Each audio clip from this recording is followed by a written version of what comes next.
dengan budaya positif. Jadi di sini berkaitan dengan budaya positif ini ada beberapa bagian yang tadi sudah disampaikan oleh Ibu Fala juga, berkaitan dengan perubahan paradigma belajar, disiplin positif, nilai-nilai kebajikan, kebutuhan dasar manusia, motivasi perilaku manusia, posisi kontrol guru, dan keyakinan kelas serta segitiga institusi. Tapi di sini saya akan membahas saja berkaitan dengan kebutuhan dasar manusia, motivasi kebutuhan dasar manusia, posisi kontrol guru, keyakinan kelas, dan segitiga institusi. Jadi kita langsung saja mulai dari kebutuhan dasar manusia. Jadi yang namanya manusia itu pasti kita memiliki yang namanya kebutuhan. Nah, kebutuhan dasar manusia di sini dikatakan bahwa segala sesuatu yang kita lakukan untuk mendapatkan apa yang kita inginkan. Seluruh tindakan yang kita lakukan memiliki tujuan tertentu, dan semua usaha terbaik yang kita lakukan adalah dalam rangka agar kebutuhan dasar kita terpenuhi dengan baik. Berkaitan dengan kebutuhan dasar, maka di sini ada 5 bagian yang berkaitan dengan kebutuhan dasar manusia. Dan kalau kita dalam lingkungan atau lembaga sekolah, maka setiap peserta didik ini juga membutuhkan yang namanya kebutuhan dasar manusia ini dari kita sebagai Bapak Ibu guru. Yang mana pada bagian yang pertama bertahan hidup. Di sini bertahan hidup ini berkaitan dengan makanan, pakaian, tempat tinggal, keamanan, dan kesehatan. Mungkin berkaitan dengan kita Bapak Ibu guru juga, kadang kita pagi-pagi tidak sempat makan juga pasti kita tidak nyaman di sekolah. Begitu pula juga dengan para peserta didik yang ada di lingkungan kita. Jadi berkaitan dengan makanan, yang mana setiap hari pasti kita sebagai piket ataupun Bapak Kepala Sekolah menyampaikan bahwa harus setiap pagi itu harus makan dan bawa makanan ke sekolah. Nah, itu berkaitan dengan makanan, pakaian, tempat tinggal, dan keamanan serta kesehatan. Itu tujuannya itu supaya kita bisa bertahan hidup. Yang berikut kasih sayang dan rasa diterima, di mana yang namanya manusia itu pasti kita semua membutuhkan yang namanya kasih sayang.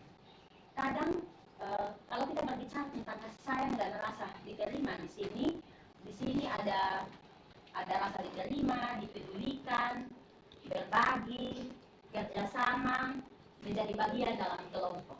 Jadi yang namanya kasih sayang ini kadang kita ada manusia yang kebutuhan kasih sayang ini kadang kurang. Dan dari situ kalau dalam penerapan di lingkungan sekolah misalnya pada peserta didik, kalau dia kurang kasih sayang kadang-kadang dia yang dia buat saja untuk kita bisa perhatikan dia. Dan mungkin dia butuh kasih sayang juga dari kita sebagai Bapak Ibu guru. Itu berkaitan dengan rasa kasih sayang dan rasa diterima. Yang berikut tentang penguasaan. Penguasaan ini berkaitan dengan harga diri, keinginan untuk dianggap, memimpin, berprestasi, dan diakui serta didengar. Nah, biasanya berkaitan dengan penguasaan ini kadang harga diri. Misalnya saya ambil salah satu contoh harga diri. Kadang kita sebagai guru ini kita membuat sesuatu yang misalnya kita terapkan ke peserta didik ini, kadang kita juga tidak memperhatikan hal ini. Mungkin dari harga diri, keinginannya untuk dia dianggap juga sebagai manusia. Jangan sampai kadang kita tidak anggap dia. Dan berkaitan dengan memimpin, berprestasi, dan diakui serta didengar. Yang berikut tentang kebebasan. Yang namanya manusia ini pasti butuh juga yang namanya kebebasan.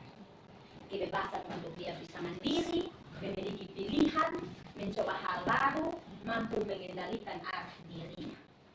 Kadang peserta didik ini kita sebagai guru kalau kita mau arahkan dia ke hal yang positif, kadang memang ada sebenarnya yang menurut kita itu hal positif, tapi kadang dia juga tidak mengakui itu, kadang masih agak berlawanan. Nah, itu memang berkaitan dengan kebebasan, tetapi harus terkontrol juga. Artinya bukan sebebas-bebasnya, tapi yang namanya kebebasan, apalagi berkaitan dengan peserta didik, pasti kita juga perlu memberi kontrol bagi peserta didik tersebut. Yang berikut tentang kesenangan. Kesenangan ini pasti kita semua juga mau senang. Yang mana ada bermain, humor, antusiasme, tertawa, dan sebagainya. Jadi kita sebagai bapak ibu guru juga kadang kita humor, masih ada juga. Kadang kita antusias untuk yang misalnya mengerjakan sesuatu atau tugas yang ada. Kadang kita tertawa atau bermain, kadang kita bisa duduk santai-santai. Begitu pula bagi para peserta didik juga. Dia juga butuh kesenangan.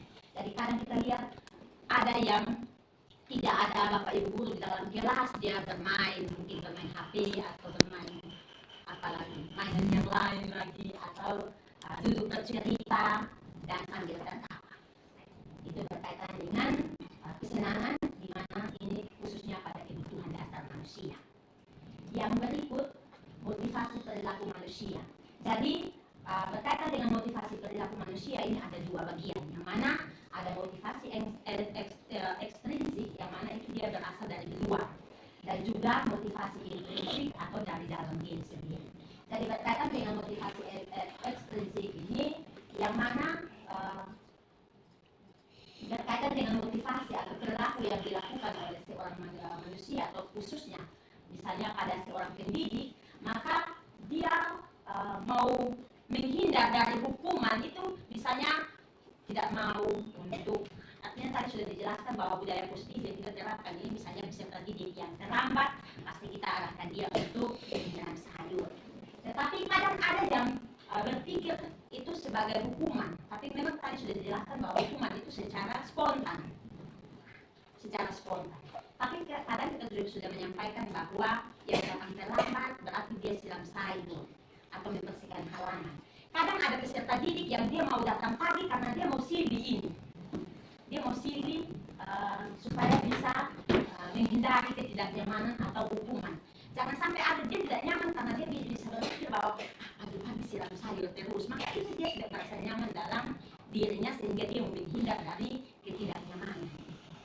Yang berikut, untuk mendapatkan imbalan atau penghargaan diri dari orang lain. Jadi motivasi ekstrinsik atau yang dari luar ini kadang kita sebagai manusia melakukan hal tersebut itu kita melakukan untuk mendapatkan sebuah penghargaan atau imbalan. Dari orang lain.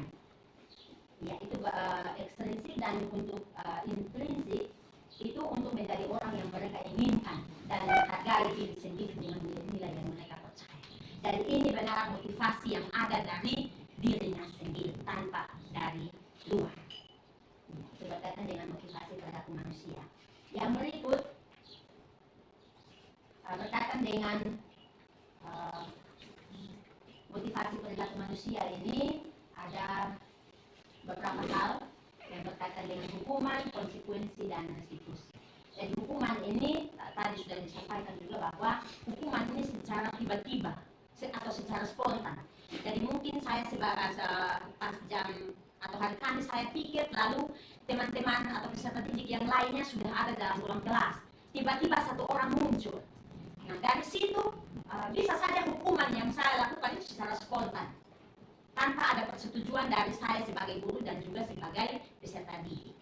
Jadi mungkin saya langsung bilang, ya kau pergi bersihkan WC atau pilih sampah di halaman sekolah ini sampai bersih. Jadi itu secara spontan. Yang berikut, murid tidak tahu apa yang akan terjadi. Jadi saat kita mau kasih hukuman itu, siswa juga tidak tahu. Jadi mungkin kita sudah sampaikan itu baru kita tahu ternyata. Dan itu dia harus jalankan atau lakukan. Dan dia bersifat satu arah, lalu berupa hukuman fisik atau psikis. Jadi mungkin berupa hukuman fisik yang tadi sudah disampaikan. Yang berikut tentang konsekuensi. Yang pertama, terencana atau disepakati sesuai peraturan. Nah, di sini ada kesepakatan antara guru dan siswa. Yang mana kesepakatan itu apakah siswa tersebut terima atau tidak. Jangan sampai kita menyampaikan hal tersebut dan siswa tidak menyepakati itu. Maka itu juga tidak. Itu juga salah. Yang berikut, murid tetap dibuat tidak nyaman. Walaupun ada kesepakatan, tapi siswa pasti ada di sisi lain dia juga tidak merasa nyaman. Yang berikut, sikap guru selalu memonitor murid. Jadi kita sebagai guru pasti kita selalu mengontrol atau memonitor kita punya peserta didik semua yang ada di lembaga ini. Yang berikut tentang restitusi. Jadi restitusi ini dalam bagian terakhir itu akan disampaikan berkaitan dengan segitiga restitusi, di mana kalau kita berbicara tentang restitusi ini, yang pertama proses menciptakan kondisi bagi murid untuk memperbaiki kesalahannya. Yang kedua, proses kolaboratif yang mengajarkan murid untuk mencari solusi sendiri. Jadi ini nanti penjelasan detailnya pada segitiga restitusi. Yang berikut tentang 5 posisi kontrol guru, yang mana sebagai penghukum, pembuat merasa bersalah, teman, pemantau, dan manajer. Di sini yang pertama sebagai penghukum. Jadi penghukum itu seorang penghukum bisa menggunakan hukuman fisik maupun verbal. Jadi kadang yang namanya kita sebagai penghukum ini kita biasanya gunakan kata-kata yang atau nada-nada yang kasar, yang tinggi, nada yang tinggi. Sebagai Bapak Ibu guru juga pasti kita karena ada di posisi ini, dan mungkin kebanyakan kita ada pada posisi ini sebagai penghukum. Yang berikut, pembuat orang merasa bersalah. Biasanya guru akan bersuara lebih lembut. Jadi di sini guru akan bersuara lebih lembut. Berbeda dengan penghukum. Tadi penghukum itu nadanya tinggi, sedangkan pembuat orang merasa bersalah ini dengan kata lembut. Kenapa sampai datang terlambat? Kenapa tidak mau butuh tugas? Nah, itu kita ada pada posisi pembuat orang merasa bersalah. Yang berikut, teman, di mana guru pada posisi ini tidak akan menyakiti murid, namun akan tetap berupaya mengontrol murid melalui persuasi. Karena kita mau ada pada posisi ini juga kadang kadang kita mau terapkan sebagai teman. Ini juga ada peserta didik yang merasa saya dengan ibu juga kawan, atau merasa dia dengan guru tersebut sebagai teman. Jadi kadang dia membuat sesuatu atau membuat hal-hal yang kadang tidak sesuai. Tapi di sini posisi kontrol ini juga perlu ada dalam bagian ini, yang mana kita selalu mengontrol siswa itu, atau kita sebagai teman untuk mengontrol murid atau peserta didik itu supaya tetap ada dalam posisi yang ada. Yang berikut, monitor atau pemantau. Di sini kita sebagai pemantau atau kita mengawasi semua para peserta didik. Yang berikut, manajer. Jadi respon yang menunjukkan tanggung jawab guru dalam posisi terakhir ini. Jadi manajer itu merupakan posisi mentor di mana guru berbuat sesuatu bersama dengan murid, mempersilahkan murid, mempertanggungjawabkan perilakunya, mendukung murid agar dapat menemukan solusi atas permasalahannya sendiri. Jadi ini berkaitan dengan manajer. Yang berikut, keyakinan kelas. Jadi yang berkaitan dengan keyakinan kelas ini, tadi sudah disampaikan bahwa keyakinan kelas ini kami sudah buat, dan ini kami terapkan sebagai wali kelas. Tetapi keyakinan kelas ini juga bisa dibuat pada setiap guru mata pelajaran. Mungkin ada kesepakatan atau beberapa keyakinan yang perlu disepakati, dan itu diterapkan dalam setiap guru mata pelajaran itu masuk, atau di setiap kelas, mungkin berkaitan dengan wali kelas punya. Ya, jadi ini berkaitan dengan keyakinan kelas. Jadi kata-katanya itu bersifat abstrak, berupa pernyataan universal, dibuat dalam pernyataan positif, sedikit saja agar mudah diingat, sesuai dengan kondisi kelas dan sekolah, sehingga mudah diterapkan. Yang berikut, semua warga sekolah atau warga kelas dilibatkan saat membuat keyakinan kelas. Jadi keyakinan kelas ini perlu kita semua terapkan itu, baik guru mata pelajaran maupun kita sebagai wali kelas. Yang berikut tentang segitiga restitusi, di mana segitiga restitusi ini merupakan suatu proses dialog yang dijalankan oleh guru agar dapat menghasilkan murid yang mandiri dan bertanggung jawab. Jadi di sini segitiga restitusi ini biasanya dilakukan pada peserta didik yang mungkin melakukan pelanggaran atau atau membuat kesalahan, misalnya berkelahi dan sebagainya.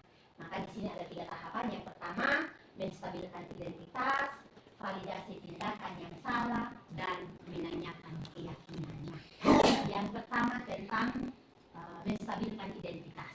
Jadi mungkin saja peserta didik ada berkelahi di dalam ruangan dan wali kelasnya memanggil, dan dia dari ruangan datang, mungkin dia sudah rasa takut.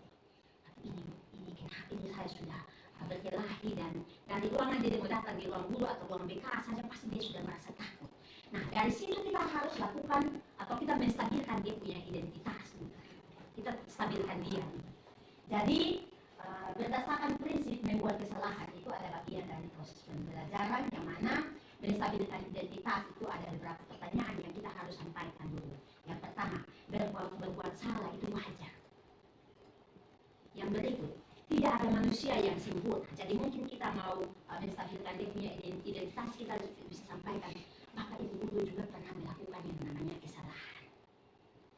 Yang berikut, Bapak Ibu guru tidak mau mencari siapa yang salah, tapi Bapak Ibu guru mencari solusi dari permasalahan ini. Jadi mungkin dari tadi yang berkelahi ada 2 orang, kita harus mencari siapa yang salah, bukan cari siapa yang salah, tetapi kita harus mencari tahu dari kedua belah pihak. Yang berikut, kamu berhak merasa begitu. Jadi kita sudah mencari siapa yang salah. Mungkin saja saya yang sebagai siswa, saya yang cari korek begitu, dan teman-teman yang lain merespon itu, dan dari situ menstabilkan identitas itu ada pada posisi itu. Yang berikut tentang validasi tindakan yang salah. Berdasarkan prinsip ini, setiap perilaku berupaya memenuhi suatu kebutuhan tertentu. Di sini ada beberapa pertanyaan. Yang pertama, kamu pasti punya alasan kenapa melakukan hal itu. Yang kedua, padahal kamu bisa melakukan hal yang lebih buruk dari ini. Yang ketiga, kamu patut bangga karena telah melindungi sesuatu yang penting buatmu. Yang berikut, kamu melakukannya karena mempertahankan sesuatu yang penting bagimu. Jadi validasi tindakan yang salah ini, kita sebagai guru harus menerapkan hal-hal ini, sehingga yang seseorang misalnya berkelahi, tentunya orang yang merespon atau bangun untuk berkelahi di luar itu pasti dia punya alasan kenapa sampai dia harus berkelahi. Mungkin karena dibully atau apalagi diejek, diolok, dan dia tidak tahan emosi, pasti dia melakukan perkelahian. Yang berikut, menanyakan keyakinan. Berdasarkan prinsip teori kontrol bahwa pada dasarnya kita termotivasi secara intrinsik. Nah, berkaitan dengan menanyakan keyakinan ini, ada beberapa pertanyaan. Yang pertama, apa keyakinan kelas kita? Nah, dari keyakinan kelas yang kita tanyakan ini, kita akan kembali memperhatikan apa yang telah kita sepakati di dalam kelas. Yang berikut, nilai-nilai apa yang telah disepakati bersama. Yang berikut, seperti apa gambaran sebuah kelas yang ideal menurut kamu. Yang berikut, kamu ingin menjadi orang yang seperti apa. Jadi pertanyaan yang terakhir ini merujuk pada dia untuk dia bisa berubah. Kira-kira dari masalah yang dia lakukan ini, kira-kira ke depannya dia mau sebagai apa, dia mau jadi apa. Artinya dia mau berubah kok, atau dia mau ada pada posisi yang awal. Ini penutup. Dan sekian dan terima kasih. Salam dan bahagia.